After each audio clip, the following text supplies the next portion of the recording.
Bienvenido. Está comenzando Biblia Fácil. Cuánto me alegra saber de que hay tantas personas en este momento viendo este programa. Personas que, aunque no nos conocemos de manera personal, ya tenemos un cariño especial. Hay tantas personas que me escriben y dicen que están viendo este programa. Hay lindas historias y testimonios.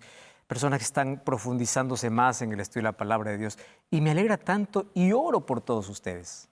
Y un día yo quiero que juntos podamos estar en la eternidad al lado de Jesús para poder compartir aquellas experiencias que probablemente aquí en la tierra nunca podamos compartirlas. Me alegra que estés allí del otro lado.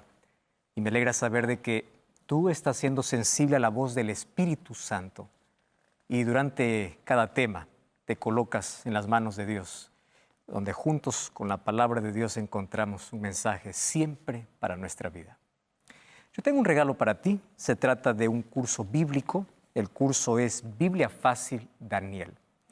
¿Por qué te recomiendo hoy pedir este curso? Porque el tema que hoy vamos a hablar aquí tiene mayor información para que tú puedas conocer, ¿correcto?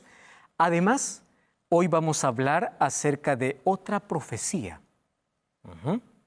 Basado en el libro de Apocalipsis, pero que tiene una relación estrecha con el libro de Daniel. ¿Qué puedes hacer para solicitar esta revista? Pues es muy sencillo. Tú puedes ingresar a estudielabiblia.com o también enviar un mensaje a nuestro WhatsApp más 5512 98 100 14 60. El tema de hoy es fascinante. Está lleno de símbolos, pero ¿sabes una cosa? Vamos a comprender con claridad cómo la palabra de Dios nos muestra la diferencia entre la verdad y el error.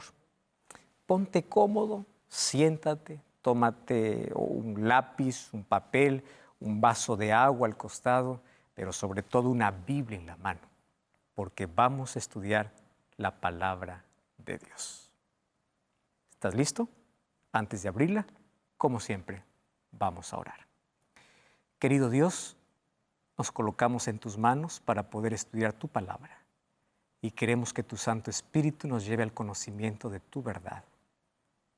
Que tu palabra, que es verdad, puede enseñarnos, puede iluminarnos y nosotros podamos aceptar con total disposición porque sometemos nuestra voluntad a la tuya.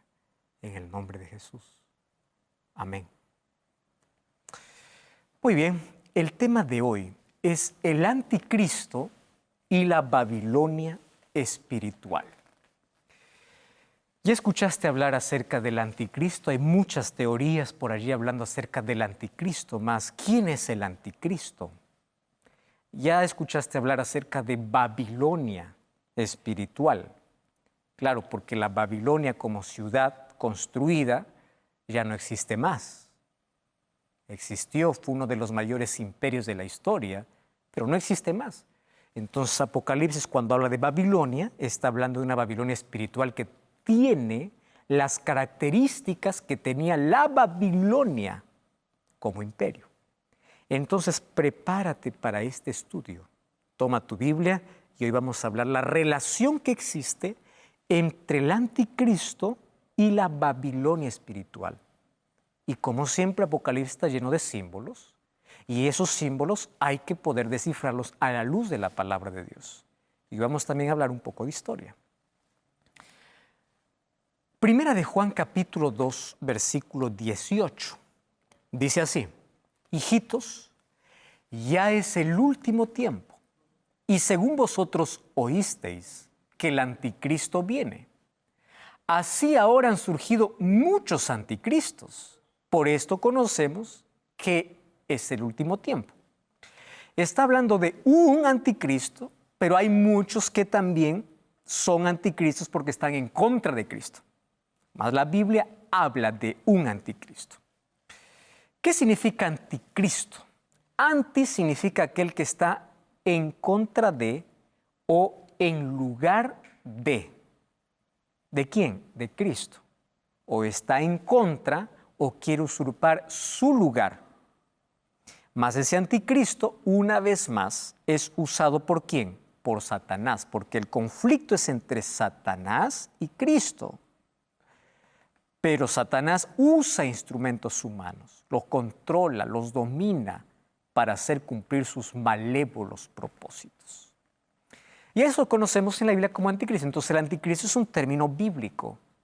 Y no solamente Juan habla, el apóstol Pablo también va a hablar del anticristo.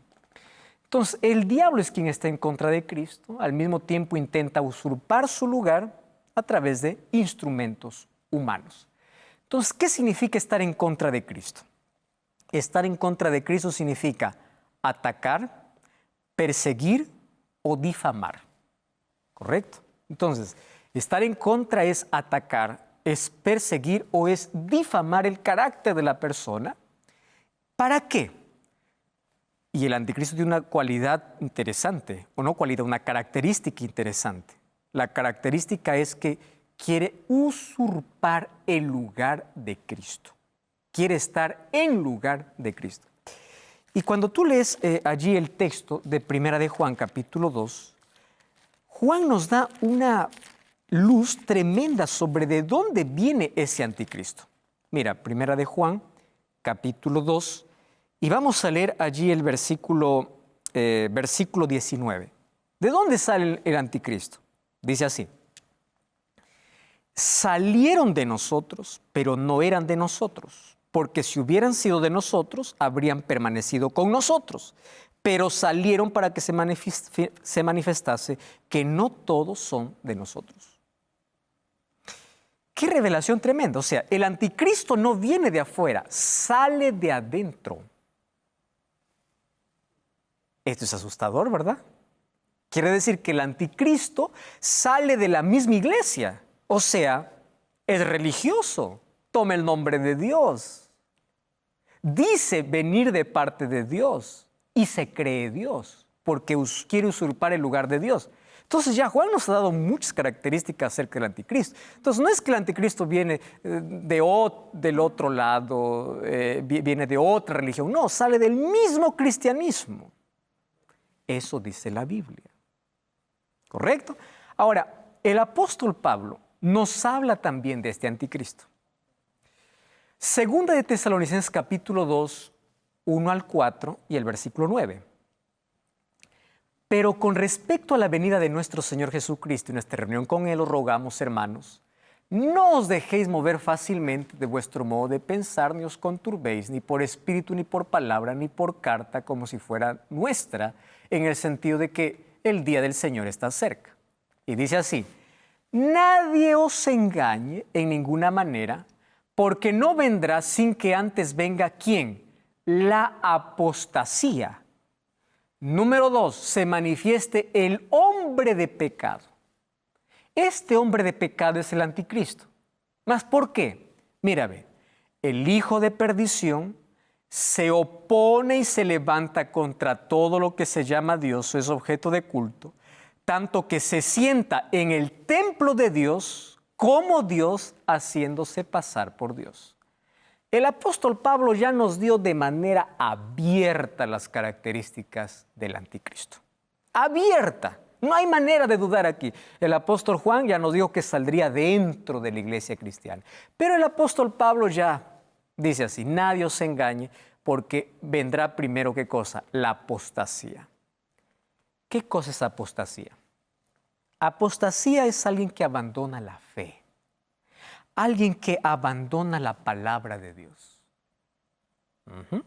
O sea, este anticristo es alguien que coloca por encima de la palabra de Dios tradiciones, cosas, porque abandona la fe pura, abandona la palabra pura y la contamina.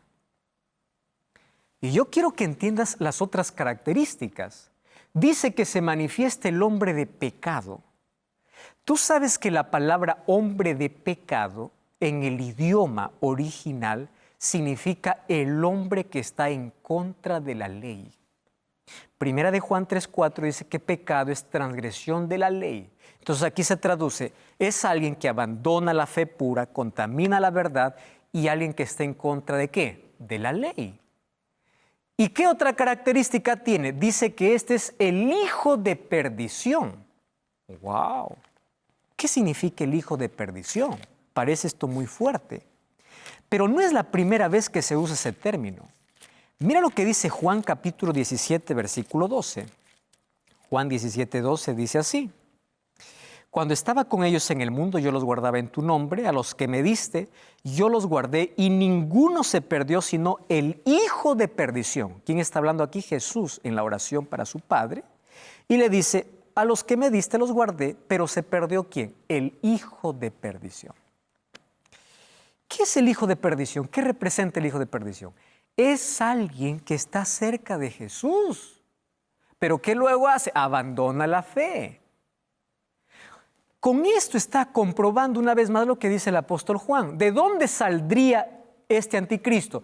Dentro del grupo de aquellos que se llaman religiosos, de aquellos que siguen a Jesús. De allí saldría el anticristo. Recuerda que Judas comía al lado de Cristo, incluso colocaba su mano en el plato de Cristo. O sea, el anticristo no viene de afuera, no viene de otra religión. De adentro surge. Esa es otra característica. Pero hay otra característica, dice, se levanta contra todo lo que se llama Dios y es objeto de culto, tanto que se siente en el templo de Dios. ¿Para qué se sienta? Es alguien que pretende ser leal a Dios, por eso se sienta en el templo. Templo de Dios es la iglesia de Dios.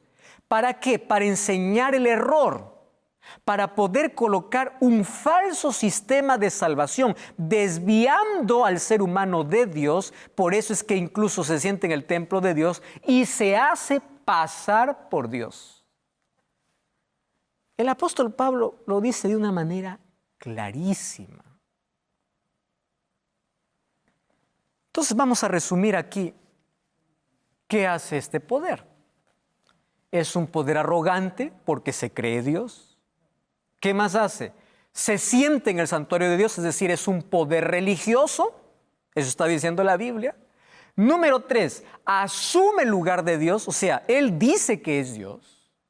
Y número 4, usurpa las prerrogativas de Dios porque se hace pasar por Dios. Entonces, estás sabiendo de estas características, ¿verdad?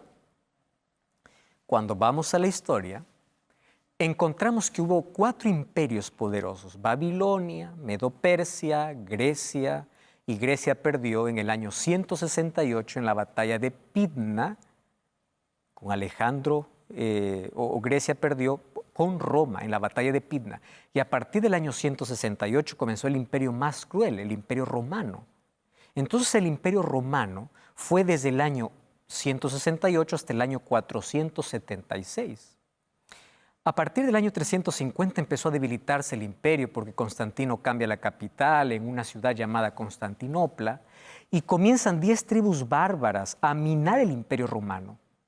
Y un día esas 10 tribus se unen y conquistan al propio emperador, el rey de los ostrogodos.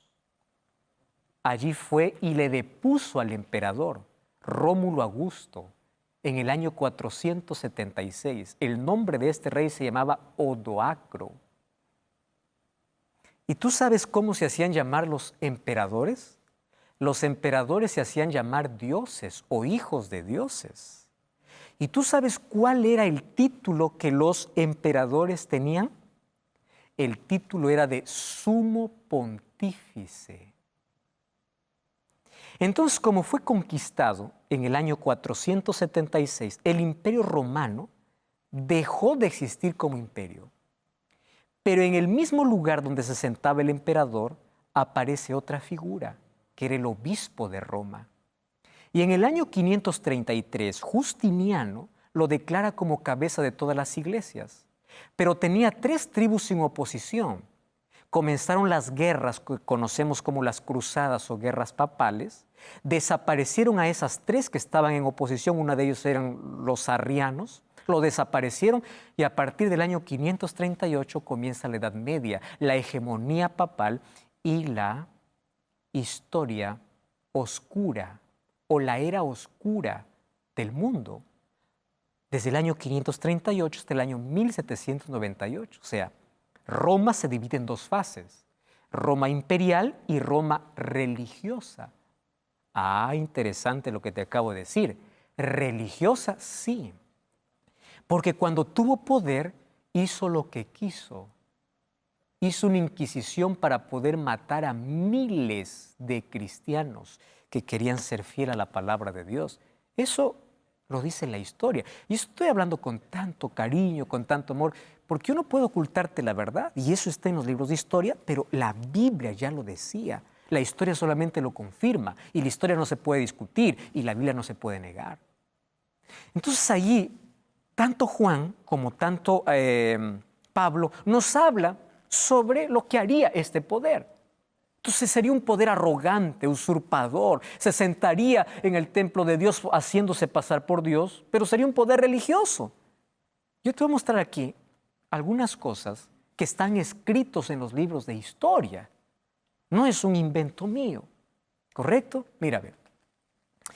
Canon católico en el Concilio de Trento, página 440 y 870, dice así. En la confesión el sacerdote tiene poder de perdonar todos los crímenes cometidos del bautismo. Eso es una prerrogativa de Dios, perdonar pecados, no de un hombre. Pero aquí dice, ¿qué cosa dice? Que tiene poder. Poder. Dice, cuando un delincuente confiesa sus pecados al sacerdote, todos los delitos no solo son perdonados, también son destruidos y el criminal se convierte en nueva persona, en un santo. O sea, ya no es Dios quien santifica, sino ¿quién? El sacerdote. ¿Saben que esto es terrible? Por eso dice que se siente en el templo de Dios, pero desvía al ser humano de Dios. Cuando hablamos de perdón, hablemos de dos